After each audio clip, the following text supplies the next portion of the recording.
अधिकृत उमेदवार प्रभाग क्रमांक 13च्या च्या सुनीताताई कामाठी, प्रभाग क्रमांक 13 च्या अंबिकाताई चौगुले, प्रभाग क्रमांक 13 च्या श्री सत्यताई जोडम, प्रभाग क्रमांक 13 चे उमेदवार श्री विजयजी चिप्पा यांच्या मध्यवर्ती प्रचार कार्याच्या उद्घाटन प्रसंगासाठी आपल्या सगळ्यांशी संवाद साधण्यासाठी आवर्जून उपस्थित असलेले सोलापूर भारतीय जनता पार्टीच्या शहर अध्यक्षा आमचे मार्गदर्शक आदरणीय रोहित तळवळकर, प्रभाग क्रमांक 13 असे शहर मध्य विधानसभेत विविध क्षेत्रात काम करत असणारे व्यासपीठावर उपस्थित सर्व वडीलधारी मान्यवर, आजी माजी लोकप्रतिनिधी, विविध क्षेत्रात काम करणारे, विशेषतः भारतीय जनता पार्टीवर प्रेम करणारे सर्व सहकारी, उमेदवारांना आशीर्वाद देण्यासाठी उपस्थित सगळ्या लाडक्या भगिनी व सर्व युवक सहकारी, आज या ठिकाणी या प्रचार कार्याचं मनोगताला सुरुवात करत असताना माझ्या आधी श्री सदानंदजींनी मनोगतात सांगितलं, प्रभाग क्रमांक 13 हे भारतीय जनता पार्टीचा बालेकिल्ला आहे आणि शहर मध्येचा केंद्रबिंदू आहे. आता बालेकिल्ला म्हणजे काय तर सगळ्यात भक्कम असलेला परिसर. आता परिसर भक्कम आहे म्हणजे की लोक तितके जास्त आले, इच्छुकी तितके लोकसंख्या जास्त आले आणि सगळे प्रभावी काम केल्याशिवाय बालेकिल्ला काही तयार होत नसतो. त्यामुळं उमेदवारी कोणाला द्यायची याचा खरा पेच आमदार म्हणून आमच्याकडे असतो, शहर अध्यक्ष म्हणून गोविंदांकडे असतं, प्रदेशाकडे असतं आणि सगळे गोष्टी सामोरे जाताना कधी सामाजिक समतोल राखण्याचा प्रयत्न होतो, कधी भौगोलिक समतोल राखण्याचा प्रयत्न करतो, काही जुनं नवीन समीकरण राखण्याचा समतोल होतो. हे करताना सगळ्याच्या सगळ्या 40 लोकांना काही पक्ष उमेदवारी देऊ शकत नाही. कुणीतरी 4च निवडायचं असतं.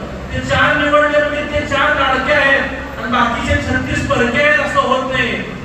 पक्ष संधी देत असताना निश्चितच व्यासपीठावरतील सर्व पक्षातील जुन्या सहकाऱ्यांना ज्यांनी अनेक वर्ष पक्षासाठी काम केलं, जे अनेक युवक पक्षाशी जोडले गेले, जे तळमळीने प्रत्येक उपक्रमात सहभागी घेऊन आपला सर्वोच्च पराक्रम पक्षासाठी करत असतात, त्या सगळ्यांना मी इतकं सांगतो की भारतीय जनता पार्टी ही कार्यकर्त्याची पार्टी आहे, भारतीय जनता पार्टी ही त्यागाची पार्टी आहे, भारतीय जनता पार्टी ही न्यायाची पार्टी आहे.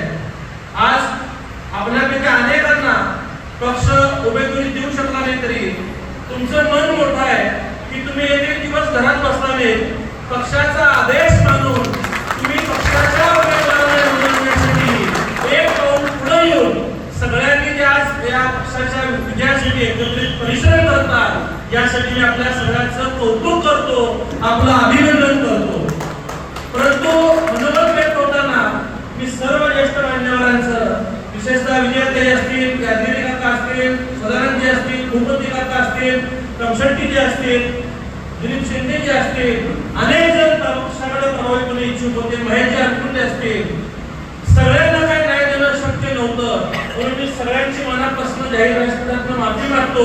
परंतु आपल्याला आश्वासित करतो व्यासपीठावरती पक्षाचं उत्तम उदाहरण आहे की भारतीय जनता पार्टीमध्ये त्यांनी 1992 पासून सोलापूर महानगरपालिकेची सभागृह गाजवलं, पक्षासाठी खडतर प्रवास करून पक्षाचा आवाज सभागृहात उंचवला, विरोधी पक्षाच्या काळात सभागृहात पक्षाची भूमिका मांडली आणि पक्ष सत्तेच्या काळात येत असताना एक कार्यकर्त्याचे दुर्दैव म्हणाले की नेमकं त्याच वेळी त्यांना उमेदवारी नाकारली गेली.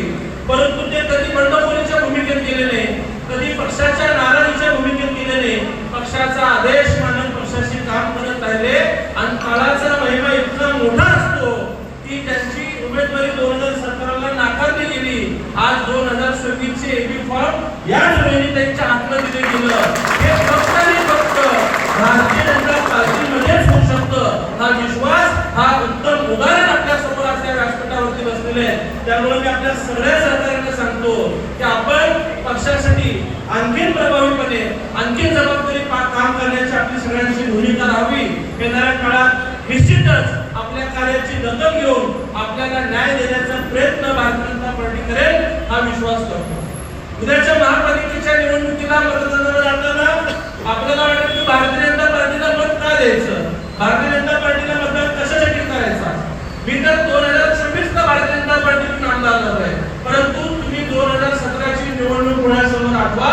भारतीय जनता पार्टीने जे शब्द दिलं ती सगळी कामं भारतीय जनता पार्टीने पूर्ण करण्याचा प्रयत्न केला. सोलापूर शहराला पाणी पुरवठा होण्यासाठी समांतर पाईपलाईन मंजूर केली. समांतर पाईपलाईनचं काम पूर्ण करून सोलापूर शहराला समांतर पाईपलाईनचं पाणी देखील आलेलं आहे. आज मी आमदार झाल्यानंतर पाहायचो की संपूर्ण शहराला 5 दिवस आड पाणी यायचं. म्हणजे आलेला दिवस आणि येणारा दिवस जर सोडला तर 7 दिवस आड 7 दिवस लोक पाणी म्हणायचे. आज समांतर पाईपलाईन चालू झाल्यानंतर शहराच्या गावठाण भागात आज 3 दिवस आड पाणी पुरवठा होत आहे. शहराच्या मध्यम भागात 4 दिवस आड पाणी पुरवठा होत आहे व शहराच्या हातवड भागात 5 दिवस आड पाणी पुरवठा होत आहे. ही बाब कुठेतरी मी मुख्यमंत्री साहेबांकडे मांडली की साहेब, पाण्याचा दिवस म्हणजे आमच्या सोलापूरला शाप आहे आणि सोलापूरला जर रोज पाणी करायचं असेल, रोज पाणी द्यायचं असेल तर 892 कोटी रुपयाची योजना मंजूर होणं गरजेचं आहे.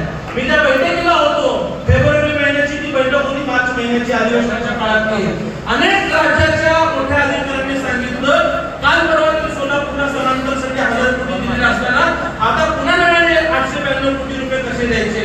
मी बैठकीत पोटनिवडणुकीत बोललो की साहेब, फक्त नदीवाटी येणारं पाणी पाईपलाईन वाटी येत आहे, पण जर हातवड भागाला आणि विशेषतः शहरातल्या गावठाण भागाला जर रोज पाणी द्यायचं असेल तर ही योजना पूर्ण झाल्याशिवाय आपण पाणी देऊ शकणार नाही. आणि त्यावेळेस मला तरी आजही वाटत आठवत आहे की मुख्यमंत्री साहेब स्वतः अधिकाऱ्यांना बोलले, सोलापूर हे महत्वाचं जर पाण्याचे दिवस कमी होत नसतील तर समतोल पाणी पुरवठ्यासाठी, समतोल म्हणजे काय, समान पाणी पुरवठा सगळ्या भागाला होण्यासाठी 492 कोटी रुपयाची योजना मंजूर करण्याची भूमिका त्यांनी घेतली. सातत्याने मी असतील पालकमंत्री जयकुमार गोरे असतील, आम्ही वर्षभर या पाईपलाईनसाठी पाठपुरावा करत राहिलो. आज मला माझ्या पक्ष नेतृत्वावरती अभिमान आहे आणि त्यांनी या 892 कोटीला मंजुरी दिली आणि त्याचं टेंडर सुद्धा निघालं. आज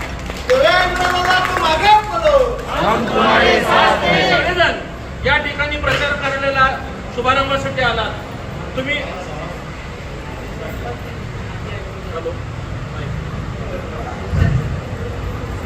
92 कोटी रुपयाची योजना मंजूर झाली. तुम्ही आज या सभेला आलात.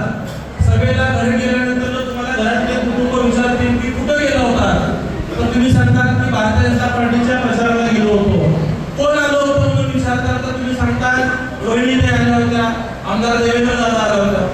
परंतु मी तुम्हाला सांगेन की घरी गेल्यानंतर जबाबदारी मी सांगा की सभेसाठी प्रचारासाठी देवेंद्र दादा आला होता आणि त्यांनी शब्द दिलाय. काय शब्द दिलाय तर मुख्यमंत्री देवेंद्र फडणवीस साहेबांच्या कार्यपद्धतीवरती त्याचा विश्वास आहे. पालकमंत्री जयकुमार गोरेंच्या कामाच्या पद्धतीवरती देवेंद्र दादाचा विश्वास आहे. माझ्या भारतीय जनता पार्टीवरती देवेंद्र दादाचा विश्वास आहे.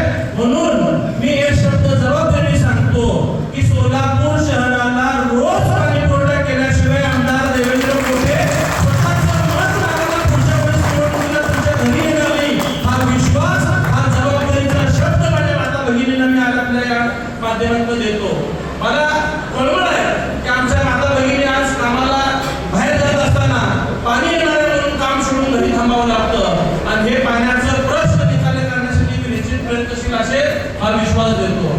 शहर मध्येचा आमदार म्हणून काम करत असताना आपण पाहिलंय की एका वर्षामध्ये 132 कोटी रुपयाचा भरभराटीचा निधी मला मुख्यमंत्री फडणवीस साहेबांनी, पालकमंत्री जयकुमार गोरे साहेबांनी दिलेला आहे. आज भारतीय जनता पार्टीचा कार्यकर्ता, भारतीय जनता पार्टीचा पदाधिकारी हा सन्मानाने नागरिकांच्या समोर जाऊ शकतो कारण का त्याला भक्कम असा निधी देणारा त्याच्या हक्काचा आमदार घडलेला आहे.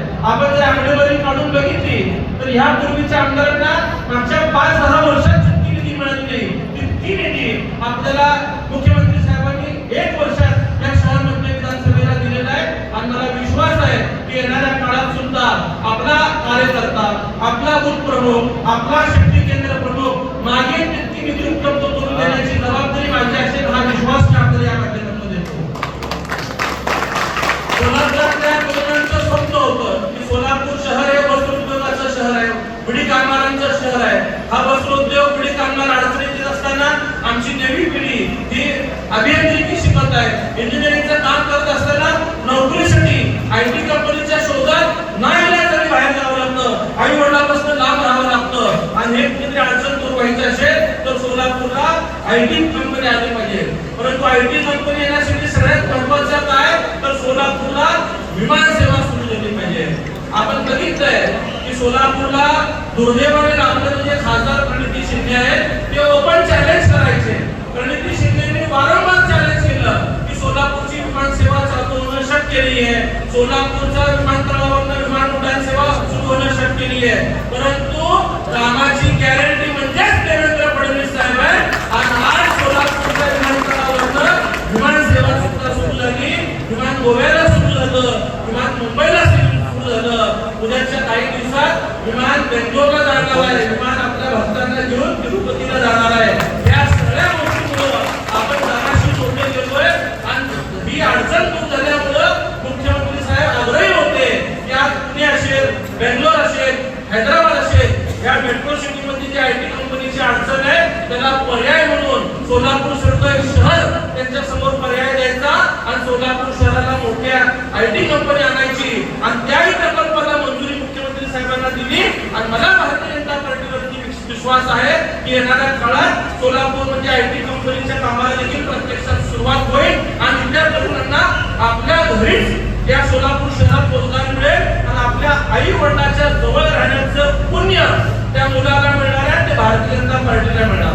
आज सोलापूर महानगरपालिकेमध्ये भारतीय जनता पार्टीची सत्ता आल्यानंतर आज 8-9 वर्षाचा कालावधी गेलेला आहे. परंतु आठवा की पूर्वी सगळ्या रस्त्यांवरचे दिवे हे पुढ्या मर्क्युरी लाईनचे असायचे, त्यातनं अनेक मोठा लाखो रुपयाचा आर्थिक बोजा महापालिकेवरती पडायचा. परंतु स्मार्ट सिटी उपक्रमातनं संपूर्ण शहरामध्ये स्मार्ट एलईडी दिवे भारतीय जनता पार्टीने बसवले आणि 50% वरती महापालिकेचं लाईट बिल आणलं. अशा अनेक दिसून येणारे प्रभावी काम भारतीय जनता पार्टीच्या माध्यमातून झालेले आहे. सोलापूरच्या 5 चौकात असलेल्या भारतरत्न इंदिरा गांधी स्टेडियमचा विकास असेल, वीर सावरकर जलतरणचा विकास असेल, रेल्वे स्टेशनचा विकास असेल, रंगभवन प्लाझाचा विकास असेल, सिद्धेश्वर मंदिरच्या परिसरात सगळ्या बाजूने झालेला वॉकिंग ट्रॅक तो परिसर असेल, ही सगळी कामं भारतीय जनता पार्टीने केलेली आहेत. आपल्या या भागात अक्कलकोट रोडच्या शांती चौकातील अर्बन प्लाझा वॉकिंग पार्क जो आहे त्याची व्यवस्था भारतीय जनता पार्टीच्या वतीने करण्यात आली. स्वर्गीय निमराज वडाळ क्रीडांगण सुद्धा भारतीय जनता पार्टीच्या कारकिर्दीत झालेलं काम आहे. फार लांबचं बोलण्यापेक्षा शेजारच्या भावना ऋषी मंडळाचं विकास काम सुद्धा धर्मवीर सुनील भाऊ कामाटी यांच्या नेतृत्वात झालेलं आहे. या सगळ्या गोष्टी आपल्याला डोळ्यासमोर ठेवलं पाहिजे. या भागातल्या नगरसेवकांनी प्रभावीपणे काम केलेलं आहे. तुम्ही कालच्या निवडणुकीला आमदार म्हणून मला काम करण्याची संधी दिली, निधी वाचून आपलं एकही काम शिल्लक राहणार नाही एवढा विश्वास तुम्हाला आपल्या माध्यमातून देतो. या प्रभागातील 4 उमेदवारांना तुम्हाला निवडून आणायचं आहे. कैलासवासी कृष्णाजी दुसरा असतील, कैलासवासी धर्मवीर सुनील भाऊ कामाडी यांना मतरूपी आशीर्वाद देऊन आपण त्यांना श्रद्धांजली अर्पण करायचं आहे. कालच्या निवडणुकीला आपण गाफील राहिलो, आपले 4 पैकी 3 आले आणि एक दुसऱ्या पक्षाचा नगरसेवक आला आणि त्यानंतर रोजची नागरिकांना अडचणी यायच्या की ह्या तासात हा माझा भाग नाही, हा परिसर माझा नाही किंवा अमुक मतं मला पडले नाही. परंतु मी नागरिकांना विनंती करेन की तुम्ही व्यक्ती बघू नका, तुम्ही कमळ बघून मतदान करा. पेटीच्या ज्यावेळेस दूध पेटीचे उघडले जातील भारतीय जनता पार्टीचा लीड जितक्या ताकदीने दिसेल तितक्याच ताकदीने त्या भागामध्ये विकासाचा निधी उपलब्ध करून देण्याची जबाबदारी माझी असेल हा विश्वास आपल्या सगळ्यांना देतो. आज सगळेजण भारतीय जनता पार्टीचे परिवाराचे सदस्य आहेत, बूथ प्रमुख आहेत, शक्ती केंद्र प्रमुख आहेत, काही उमेदवारांच्या परिवारातले लोक आहेत. आपल्याला विनंती करेल की उद्याचे 8 दिवस आपण सगळेजण व्हॉट्सअपच्या माध्यमातून असेल, फेसबुकच्या माध्यमातून असेल, आपण सगळ्यांना संपर्क साधा आणि भारतीय जनता पार्टीच्या उमेदवारांना मतदान करण्यासाठी विनंती करा. आपण घरोघरी प्रचाराला जावा, डोर टू डोर प्रचार करा. जर आपल्यापैकी कोणी बाहेर गावी गेला असेल त्यांना सुद्धा आपण मतदान करायला येण्याची विनंती करता. आपल्यापैकी कोणी जर स्थलांतरित दुसऱ्याकडे गेला असेल तर त्या व्यक्तीला आपण या ठिकाणी मतदानाला बोलून घ्या अशी अपेक्षा आपल्याकडनं बाळगतो. एक मत घ्या स्थानिक स्वराज्य संस्थेसाठी आपल्याला महत्वाचा असतो. त्यामुळं सगळ्या लोकांनी एक दिलाने एक विचाराने एकत्रित येऊन आपण ह्या प्रभागाच्या 4 उमेदवारांना निवडून द्या अशी आपल्याकडे खात्री आहे.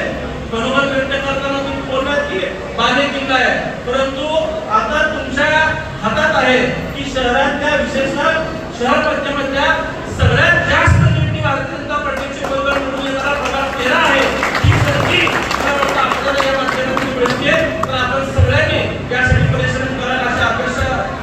व्यक्त करून त्या ठिकाणी थांबतो. धन्यवाद. जय हिंद, जय महाराष्ट्र.